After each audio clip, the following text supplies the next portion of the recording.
ಪ್ರಸಾದ ಆಯ್ತು ಮಗ.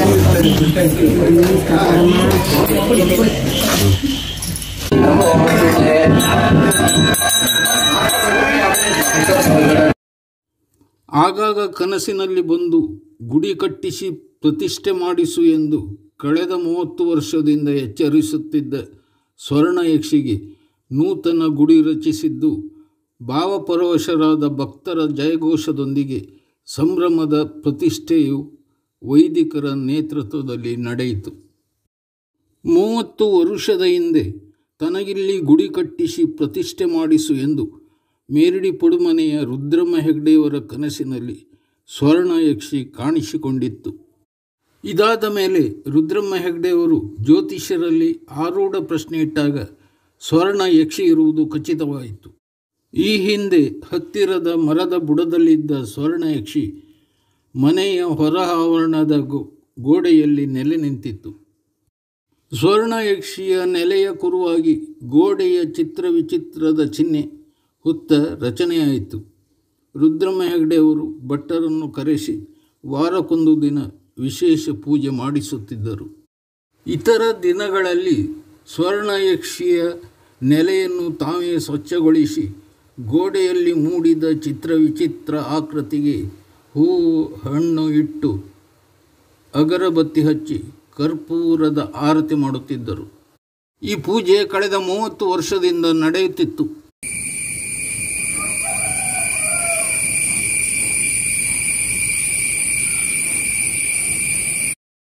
ಮೇರಡಿ ಪಡುಮನೆ ರುದ್ರಮ್ಮ ಹೆಗ್ಡೆಯವರು ಅಲ್ಪಕಾಲದ ಅಸೌಖ್ಯದಿಂದ ಈ ವರ್ಷ ಸ್ವರ್ಗಸ್ಥರಾಗಿದ್ದರು.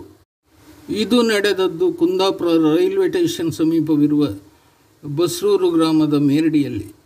ರುದ್ರಮ್ಮ ಹೆಗ್ಡೆಯವರು ನಿಧನರಾದ ನಂತರ ಕುಟುಂಬದ ಇತರ ಸದಸ್ಯರಿಗೆ ಕನಸಿನಲ್ಲಿ ಬಂದು ಗುಡಿ ಕಟ್ಟಿಸಿ ಪ್ರತಿಷ್ಠೆ ಮಾಡುವಂತೆ ಸ್ವರ್ಣಯಕ್ಷಿ ಎಚ್ಚರಿಸಿತ್ತು. ಈ ಬಗ್ಗೆ ಜ್ಯೋತಿಷ್ಯರಲ್ಲಿ ಆರೂಢ ಪ್ರಶ್ನೆ ಇಟ್ಟಾಗ ಸ್ವರ್ಣಯಕ್ಷಿ ಇರುವುದು ಬಹುತೇಕ ಖಚಿತವಾಗಿತ್ತು. ಈ ನಡುವೆ ರುದ್ರಮ್ಮ ಹೆಗ್ಡೆಯವರ ಮೊಮ್ಮಗ ಚಿತ್ರನಟ ನಿರಂಜನ ಶೆಟ್ಟಿ ಸಮಕ್ಷಮದಲ್ಲಿ ಮೇರಡು ಪಡುಮನೆಯ ಇತರ ಸದಸ್ಯರು ಹಾಗೂ ಊರ ಜನರ ಸಹಕಾರದಿಂದ ಸ್ವರ್ಣಯಕ್ಷಿಗೆ ಸುಂದರ ಗುಡಿಯನ್ನು ಕಟ್ಟಲಾಯಿತು. ಕಲಶಾಭಿಷೇಕ, ಹೋಮ, ಪ್ರತಿಷ್ಠೆ ಕಾರ್ಯಕ್ರಮ ಭಕ್ತರ ಸಮ್ಮುಖದಲ್ಲಿ ಸಂಭ್ರಮದಿಂದ ನಡೆದಿತ್ತು.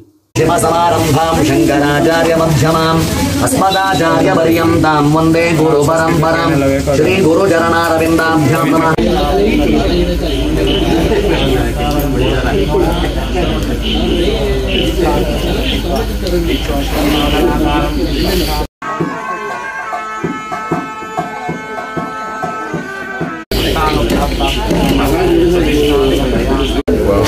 समर्पयामि धूपमाग्रापयामि दीपं दर्शयामि नैवेद्यार्थे पुरतस्थापित कदली फले निवेदयामि ताम्बूलं निवेदयामि नीराजनं दर्शयामि मंत्रपुष्पं समर्पयामि प्रदक्षिण नमस्कारं समर्पयामि सर्वोपचार पूजां समर्पयामि विद्युद्धाम समप्रभां भगवते स्कन्दस्थितां भीषणां गणयामि करवालकेतनसंस्थाभिरासेवितां हस्तैश्चक्रगदासि खेटविशिकां चापं गुणं दर्शनीं विभ्राणां हृदात्मिकां भूतरां दुर्गां त्रिनेत्रां भगे यक्षिण्यै नमः मनोरथां प्रार्थयामि प्रतिष्ठार्थं मे अनुज्ञां देहि फलं मनोरथ बलं पुत्र पौत्र प्रवर्धनायुरारोग्य आनन्दैश्वर्यं धर्मार्थकामोक्षपदविद पुण्य फल पूर्णार्थ सिद्ध्यर्थं परमेश्वरार्चना परमेश्वर प्रीत्यर्थं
ವಾಸ್ತುಪೂಜಾಬಲಿ, ದಿಗ್ಬಲಿ ಹಾಗೂ ಪ್ರತಿಷ್ಠಾದಿವಾಸ ಹೋಮ ಮತ್ತು ಕಲಶಾಭಿಷೇಕ ಪೂರ್ವಕವಾಗಿ ಪ್ರತಿಷ್ಠೆ ಆದ ನಂತರ ಯಾರು ಬಂದು ಬೇಡ್ತಾರೋ ಅವರ ಸಮಸ್ತ ಕಾಮನೆಗಳು ಪೂರೈಸಬೇಕು, ಅವರಿಗೆ ಸದಾಕಾಲ ರಕ್ಷಣೆಯನ್ನು ಕೊಡಬೇಕು.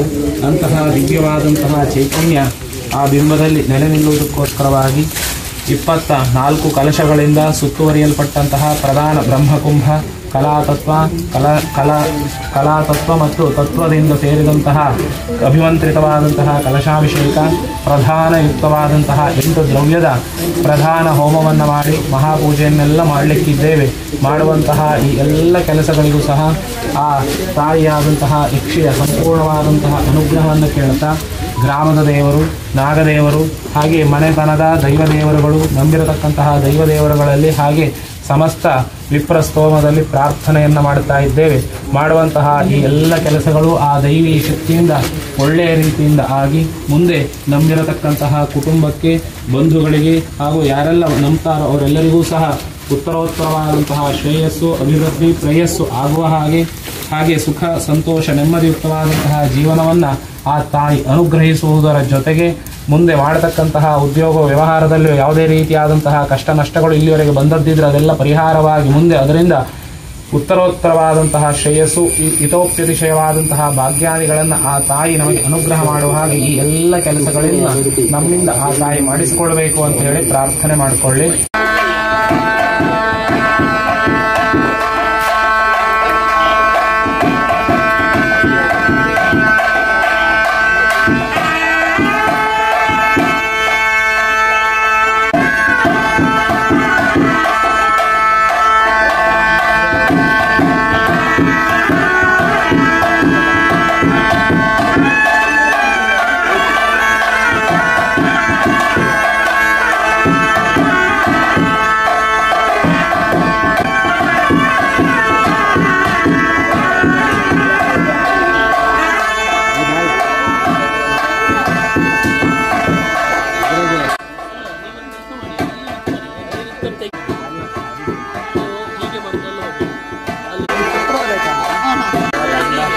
ಪ್ರದಕ್ಷಿಣೆ ಮಾಡಿ.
ಸಮರ್ಪಯಾಮಿ. ಹಾಗೆ ಯಜಮಾನರು ಕುಟುಂಬದವರೆಲ್ಲ ಸಪರಿವಾರ ಯಕ್ಷಿಯಲ್ಲಿ ಪ್ರಾರ್ಥನೆ ಮಾಡುವುದು. ಅಂದ್ರೆ ದದಾತಿ ವಿತ್ತಂ. ವಿತ್ತ ಅಂದ್ರೇನು? ಸಂಪತ್ತು ಅಂತೇಳಿ. ಸಂಪತ್ತು ಅಂದ್ರೇನು? ದುಡ್ಡು ಮಾತ್ರ ಅಲ್ಲ. ನಾವು ಆಲೋಚನೆ ಮಾಡೋದು ದುಡ್ಡು ಮಾತ್ರ ಅಲ್ವಾ? ನಿಜವಾದ ನಮಗೆ ದೊಡ್ಡ ಸಂಪತ್ತು ಆರೋಗ್ಯವೇ ಅಲ್ವಾ? ದೇಹ ಸರಿ ಇದ್ರೆ ಎಷ್ಟು ಬೇಕಾದ್ರೂ ದುಡಿಬಹುದು. ನೀವೇ ಆಲೋಚನೆ ಮಾಡಿ ನೋಡಿ. ಈ ಕಡೆ ನಮ್ಮ ಹತ್ರ ಕೋಟ್ಯಂತರ ರೂಪಾಯಿ ದುಡ್ಡು ಉಂಟು, ಹುಷಾರಿಲ್ಲದೆ ಮಲ್ಕೊಂಡೇ ಉಂಟು ಅಂತಾದ್ರೆ ದುಡ್ಡಿದ್ದು ಏನು ಪ್ರಯೋಜನ? ಆದ್ರಿಂದ ಜೀವನದ ದೊಡ್ಡ ಸಂಪತ್ತು ಅಂದ್ರೆ ಆರೋಗ್ಯವೇ. ಎರಡನೇ ಸಂಪತ್ತು ಯಾವುದು? ನಮಗೆ ಮಾನಸಿಕವಾಗಿ ನೆಮ್ಮದಿ ಇರಬೇಕು. ಒಳ್ಳೆಯ ಹೆಂಡತಿ, ಒಳ್ಳೆಯ ಗಂಡ, ಒಳ್ಳೆಯ ಮನೆ, ಒಳ್ಳೆಯ ಕುಟುಂಬ, ಒಳ್ಳೆಯ ಮಕ್ಕಳು, ಒಳ್ಳೆಯ ಪರಿಸರ, ಇದೆಲ್ಲ ಸರಿಯಾಗಿದ್ರೆ ಒಳ್ಳೆಯ ಮನಸ್ಸನ್ನ ಅಂದ್ರೆ ಧರ್ಮ ಕಾರ್ಯವನ್ನು ಮಾಡುವ ಮನಸ್ಸನ್ನ ತಾಯಿ ನಮಗೆ ಅನುಗ್ರಹ ಮಾಡ್ತಾಳೆ. ಕೊನೆಗೆ ಹೇಳುವಂಥದ್ದು ಗತಿಂ ಶುಭಂ. ಗತಿ ಅಂದ್ರೇನು? ಮಾರ್ಗ ಅಂತೇಳಿ. ನಮ್ಮ ಜೀವನದ ಮಾರ್ಗದಲ್ಲಿ ಬರತಕ್ಕಂಥ ಯಾವುದೇ ಅಡೆತಡೆಗಳಿದ್ದು ಅದೆಲ್ಲವನ್ನು ಕೂಡ ದೂರೀಕರಿಸ್ತಾಳೆ ಅಂತೇಳಿ ಅದಕ್ಕೆ ಹೇಳುದು ತಾಯಿ ಅಂತೇಳಿ ಅಲ್ವಾ? ಯಾದೇವಿ ಸರ್ವಭೂತೇಶು ಮಾತೃರೂಪೇಣ ಸಂಸ್ಥಿತ ಅಂತೇಳಿ. ನಾವು ತಾಯಿಯಲ್ಲಿ ಪದೇ ಪದೇ ಬೇಡ್ಕೊಂಡಾಗ ಖಂಡಿತ ಕೊಟ್ಟೇ ಕೊಡ್ತಾಳೆ ಅಲ್ವಾ? ತಂದೆ ಆದ್ರೂ ಅಂದ್ರೆ ತಂದೆಯಾದವ ಕೊಡ್ಲಿಕ್ಕೆ ತುಂಬಾ ಆಲೋಚನೆ ಮಾಡ್ತಾನೆ. ತಾಯಿ ಹಾಗಲ್ಲ, ನಮ್ಮ ಮಕ್ಕಳಲ್ವಾ, ಇರ್ಲಿ ಚೆನ್ನಾಗಿರ್ಲಿ ಅಂತ ಹೇಳಿ ಕೊಟ್ಟು ಬಿಡ್ತಾರೆ. ಅದಕ್ಕೆ ತಾಯಿಯ ಸ್ವರೂಪವೇ ಹಾಗೆ. ಅದು ನಮ್ಮ ಹಿಂದೂ ಧರ್ಮದಲ್ಲಂತೂ ತಾಯಿಗೆ ವಿಶೇಷವಾದ ಸ್ಥಾನಮಾನ ಅಲ್ವಾ? ಯಾವುದೇ ದೇವರ ಕೆಲಸ ಮಾಡಬೇಕಂತಾದ್ರೂ ಮುಂಚಿತವಾಗಿ ಹೇಳುವ ಮಾತೇನು? ಮಾತೃದೇವೋ ಭವ, ಆಮೇಲೆ ಪಿತೃದೇವೋ ಭವ, ಕಡೆಗೆ ಆಚಾರ್ಯ ದೇವೋ ಭವ ಅಂತೇಳಿ. ಮೊದಲ ದೇವರು ಯಾರು? ತಾಯಿ. ಆದ್ರಿಂದ ಮನೆಯ ತಾಯಿಯನ್ನ ಜೀರ್ಣೋದ್ಧಾರ ಪಡಿಸಿಕೊಂಡು ಒಳ್ಳೆಯ ತೊಟ್ಟಿಲಲ್ಲಿ ಒಳ್ಳೆಯ ಭದ್ರತೆಯಿಂದ ಕೂಡಿದ ಒಂದು ಬಿಂಬದಿಂದ ಆ ತಾಯಿಯನ್ನು ಪ್ರತಿಷ್ಠೆ ಮಾಡಿದ್ದೇವೆ. ಅದರಿಂದ ತಾಯಿ ತೃಪ್ತಳಾಗಬೇಕು, ಕುಟುಂಬಕ್ಕೆ ಬರುವ ಆಪತ್ತುಗಳು ದೂರವಾಗಬೇಕು. ಮುಂದೆಯೂ ಕೂಡ ಹಾಗೆ ಕುಟುಂಬದವರೆಲ್ಲ ಒಗ್ಗಟ್ಟಿನಿಂದ ಆ ದೇವರ ಪೂಜೆ ಮಾಡಿ ಅನುಗ್ರಹ ಪ್ರಸಾದ ಹಿಡಿಯುವ ಯೋಗ ಭಾಗ್ಯವನ್ನ ಆ ಯಕ್ಷಿ ಅನುಗ್ರಹ ಮಾಡಬೇಕು. ಈಗ ಪ್ರತಿಷ್ಠೆ ಮಾಡಿದ ಕೂಡ ನಮ್ಮ ಕೆಲಸ ಆಗ್ಲಿಲ್ಲ ಅಲ್ವಾ? ಇನ್ನು ಬಿಂಬಕ್ಕೆ ಕಲಾ ಚೈತನ್ಯವನ್ನು ಕೊಡಬೇಕು. ಅದಕ್ಕೋಸ್ಕರವಾಗಿ ಅಲ್ಲಿ ಕಲಶಾಭಿಷೇಕ ಮುಂದೆ ಆಗ್ಲಿಕ್ಕಿದೆ, 25 ಕಲಶ. ಹಾಗೆ ಅದಕ್ಕೆ ಸಂಬಂಧಪಟ್ಟ ತತ್ವ ಹೋಮಗಳು, ಕಲಾ ಹೋಮಗಳು ಕೂಡ ನಡೀಲಿಕ್ಕೆ. ಹಾಗೆ ಮುಂದೆ ಪೂಜೆ ಆದ ಮೇಲೆ ನಿಮ್ಮದು ಕೂಡ ಹಾಗೆ ನಿರಂತರವಾಗಿ ಇಲ್ಲಿ ಒಂದು ದಿವಸವೂ ಕೂಡ ದೀಪ ಹಚ್ಚುವ ಪ್ರಕ್ರಿಯೆ ಮಾಡ್ತಾ ಬರ್ತೀರಲ್ವಾ? ದಿವಸ ಒಂದು ನೀರಿಡುವಂತಹದ್ದು, ಹಾಗೆ ಪೂಜೆ ಮಾಡುವಂತ ಪದ್ಧತಿಯನ್ನು ಮಾಡಬೇಕು. ಸಂಕ್ರಮಣ ಸ್ವಲ್ಪ ವಿಶೇಷವಾಗಿ ಆರಾಧನೆ ಮಾಡಬೇಕು. ಅದರ ಗೊತ್ತಿರಬಹುದು ನಿಮಗೆ, ಮುಂದೆ ಹೇಳುತ್ತಾರೆ. ಹಾಗೆ 48ನೇ ದಿವಸಕ್ಕೆ ದೃಢ ಸಂಪ್ರೋಕ್ಷಣೆ ಅಂತೇಳಿ ಮಾಡಬೇಕು. ಒಂದು ಸಣ್ಣ ರೀತಿಯಲ್ಲಿ ಕಲಾಭಿವೃದ್ಧಿ ಹೋಮ ಮಾಡಬೇಕು. ಹಾಗೆ 3 ವರ್ಷಗಳ ಕಾಲ ವರ್ಧಂತಿ ಆಚರಣೆ ಮಾಡಬೇಕು. ಗೊತ್ತಿರಬಹುದಲ್ಲ, ಇದೆಲ್ಲ ಒಂದು ಪ್ರತಿಷ್ಠೆಯ ಅಂಗ ಅಂತ ಹೇಳಿ. 3 ವರ್ಷ ಅಂತೂ ಕೂಡ ಕನಿಷ್ಠ ಪಕ್ಷದಲ್ಲಿ ವರ್ಧಂತಿ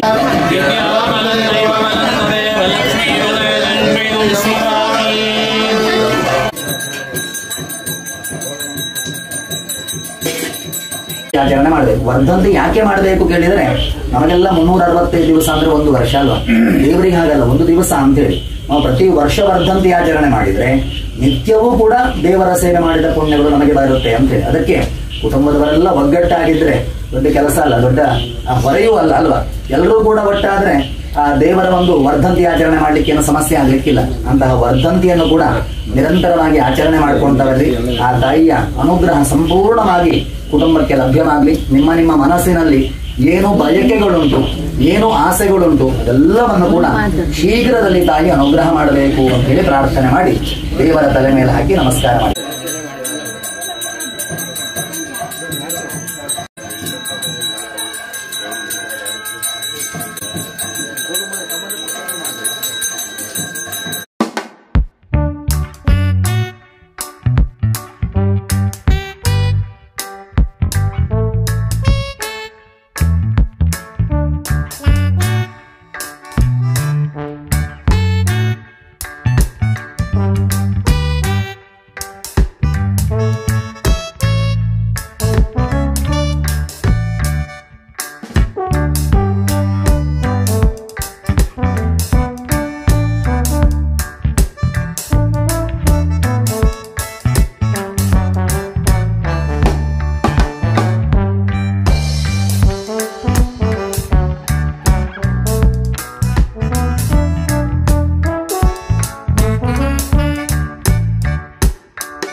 ಅಲಿನೀಮದಿ ಮಾಹೇಶ್ವರಿ ಮಹೇಶ್ವರ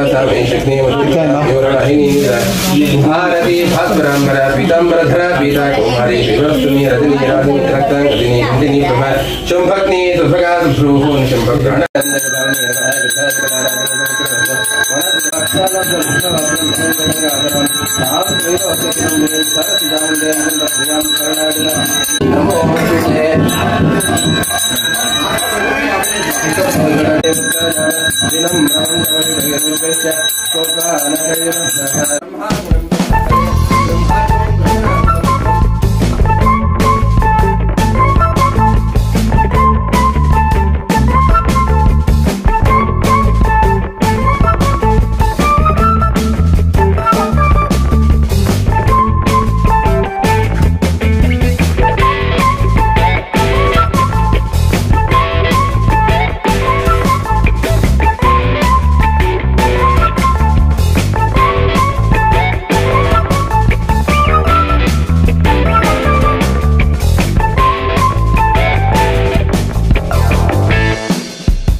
ಮಮ ದೇವ ದೇವ ಜಯ ಜಯ ಲಂಬೋದರಾಯ ನಮಃ ಪ್ರಾರ್ಥನಾಂ ಸಮರ್ಪಯಾಮಿ.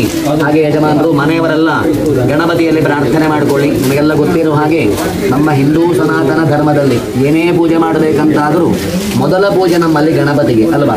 ನಾವು ಭಜನೆ ಮಾಡುವಾಗಲೂ ಕೂಡ ಮೊದಲೊಂದಿಪೇ ನನಗೆ ಗಣನಾಥ ಅಂತೇಳಿ ಪ್ರಾರಂಭ. ಅದಕ್ಕೆ ಕಾರಣ ಏನು ಕೇಳಿದರೆ ಶ್ರೇಯಾಂಸಿ ಬಹು ವಿಘ್ನಾನಿ ಅಂತೇಳಿ. ಅಂದರೆ ಈ ಘೋರ ಕಲಿಯುಗದಲ್ಲಿ ಯಾವುದೇ ವ್ಯಕ್ತಿ ನಾವೊಂದು ಒಳ್ಳೆಯದಾಗಬೇಕು ಅಥವಾ ಒಳ್ಳೆಯ ಕೆಲಸ ಮಾಡಬೇಕು ಅಂತೇಳಿ ಹೊರಟ್ರೆ ಅದಕ್ಕೆ 8 ವಿಘ್ನಗಳು. ಆ ವಿಘ್ನಗಳು ಬರಬಾರ್ದು ಅಂತಾದರೆ ಮೊತ್ತ ಮೊದಲು ನಾವು ಗಣಪತಿಯನ್ನು ಆರಾಧನೆ ಮಾಡಬೇಕು ಅಂತ. ಅದಕ್ಕೆ ಗಣಪತಿ ಹೆಸರೇನು? ವಿಘ್ನ ವಿನಾಶಕ, ವಿಘ್ನ ನಿವಾರಕ ಅಂತ. ಅಂದರೆ ವಿಘ್ನಗಳನ್ನು ಗಣಪತಿ ನಾಶ ಮಾಡ್ತಾನೆ.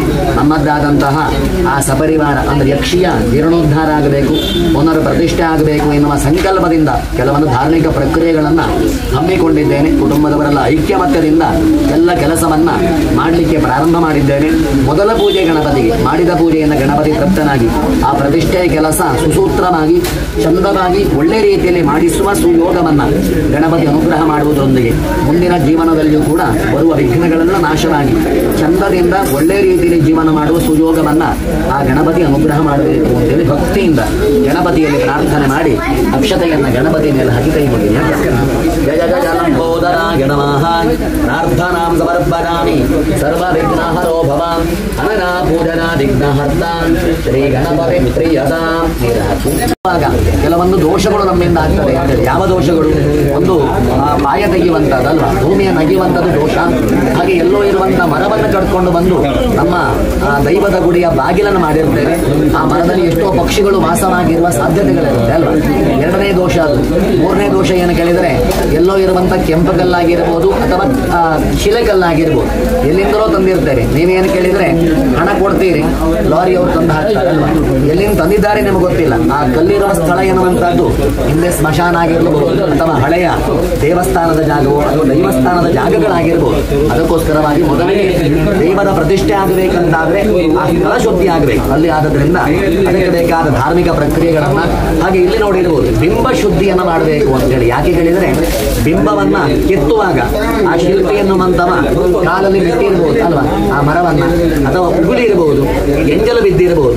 ಅದರಿಂದ ಬಿಂಬವನ್ನು ಮೊದಲಿಗೆ ನಾವು ಶುದ್ಧಿ ಮಾಡಬೇಕು. ಅದಕ್ಕೋಸ್ಕರವಾಗಿ ಅಲ್ಲಿ ಸಪ್ತಾದಿವಾಸ ಪೂಜೆ ಅಂತ ಹೇಳಿ, ಹಾಗೆ ಅದರ ಅಂಗವಾಗಿ ಕೆಲವೊಂದು ಹೋಮಗಳು, ಪ್ರತಿಷ್ಠಾ ಹೋಮ, ಹಾಗೆ ಬಿಂಬಕ್ಕೆ ಕಲಾಚೇತನ ಅಭಿವೃದ್ಧಿಗೋಸ್ಕರವಾಗಿ ಕಲಾಭಿವೃದ್ಧಿ ಹೋಮ, ಎಲ್ಲ ದೇವತಾ ಪ್ರಕ್ರಿಯೆಗಳನ್ನ ಮಾಡಬೇಕು ಅಂತೇಳಿ ಸಂಕಲ್ಪಿಸಿದ್ದೇವೆ. ಮಾಡುವ ಏನು ಪೂಜೆ ಉಂಟು ಅದರಿಂದ ಆ ಯಕ್ಷಿ ಪ್ರತಿಷ್ಠೆ ಒಳ್ಳೆ ರೀತಿಯಲ್ಲಿ ಆಗಿ ಮುಂದೆ ಆ ಯಕ್ಷಿಯ ಸಂಪೂರ್ಣ ಅನುಗ್ರಹ ಇಡೀ ಕುಟುಂಬಕ್ಕೆ ಲಭ್ಯವಾಗಿ ಈ ಕ್ಷೇತ್ರ ಎನ್ನುವಂಥದ್ದು ಬೆಳಗಬೇಕು, ಈ ಮನೆ ಎನ್ನುವಂಥದ್ದು ಬೆಳಗಬೇಕು. ಮುಂದೆಯೂ ಕೂಡ ಸುಖದಿಂದ ಇಡೀ ಕುಟುಂಬದವರು ಒಗ್ಗಟ್ಟಾಗಿ ದೇವರುಗಳ ಪೂಜೆ ಮಾಡುವ ಸುಯೋಗವನ್ನು ಆ ಯಕ್ಷಿ ಅನುಗ್ರಹ ಮಾಡಬೇಕು ಅಂತ ಹೇಳಿ ದೇವರಲ್ಲಿ ಪ್ರಾರ್ಥನೆ ಮಾಡುವುದು.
आहारादि समृद्धिरस्तु ब्रुवन्तु